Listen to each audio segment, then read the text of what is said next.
আপনার যে আমগুলো দেখতে পাচ্ছি অত্যন্ত কালারফুল এবং লম্বা লম্বা, খুব চমৎকার। এই আমগুলো আসলে কোন জাতের আম বা কোন দেশের আম এগুলো? এটা হচ্ছে থাইল্যান্ডের জাত, এর নাম হচ্ছে চিয়াংমাই।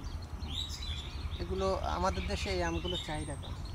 আর আমাদের দেশে এটা ওইভাবে এখনও প্রচলিত নাই, তো সব জায়গায় অ্যাভেলেবেল নাই, অনেকে এটা চিনেও না, জানেও না। কিন্তু এটার গঠন, এটার সৌন্দর্য সবাইকে আকর্ষণ করবে, চাহিদা অটোমেটিক তৈরি হবে ওর সৌন্দর্যের কারণে।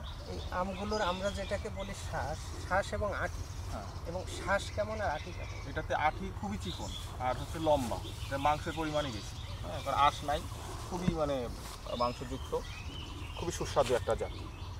আসলে আমরা শুনেছি যে আপনি এর আগে চাকরি করতেন, জি কিন্তু সেই চাকরি ছেড়ে আপনি এই যে কৃষিকাজে এসেছেন, জি।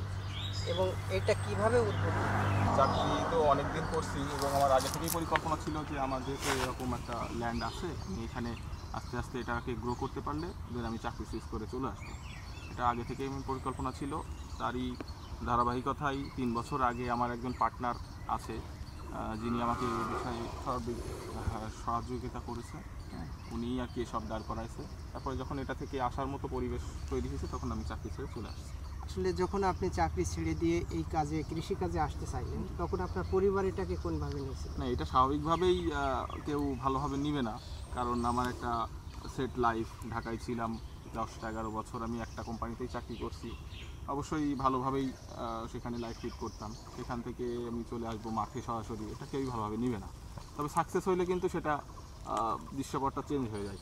মানে এখন সবাই এখন কিভাবে নিচ্ছে? এখন এটা দেখলে অনেকেই বলতেছে যে না, তুমি ভালো ডিসিশন নিছো, এটা আশা করি সামনে আরও ভালো হবে ইনশাল্লাহ।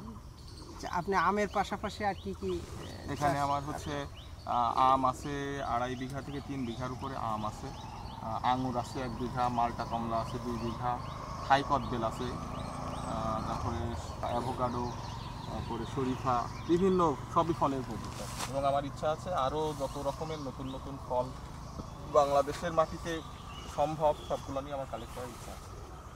সামনে যে নতুন প্রজন্ম যে চাকরির জন্য হাই হাই করে বেড়ায়, সেই নতুন প্রজন্মকে কৃষি উদ্যোক্তা হওয়ার বিষয়ে আপনার বক্তব্য? কৃষি উদ্যোক্তা আসলে ভাই আপনাকে হইতে হলে এর সাথে লেগে থাকতে হবে। আপনি যে যে কাজেই যান না কেন, যেটাই আপনি পেশা হিসেবে নেন, সেটাকে মন থেকে করতে হবে এবং ওটাতে আপনি এস্টাবলিশড হবেন, এই চিন্তাভাবনা নিয়ে আপনাকে পরিশ্রম করতে হবে। তাহলে আপনার চাকরি হয়তো আপনাকে মাসে মাসে একটা ইয়ে দিবে, আর আপনার বছরে যেটা দিবে সেটা আপনি মাসে ভাগ করে নিলেন, দেখেন আপনি লাভবান হন কি লসের সম্মুখীন হন। তো দর্শক, আসলে আমরা যদি কৃষি উদ্যোক্তা হয়ে কৃষি কাজে আমরা নিজেদেরকে নিয়োজিত রাখি, তাহলে আমাদের দেশ কৃষি প্রধান দেশ হিসাবে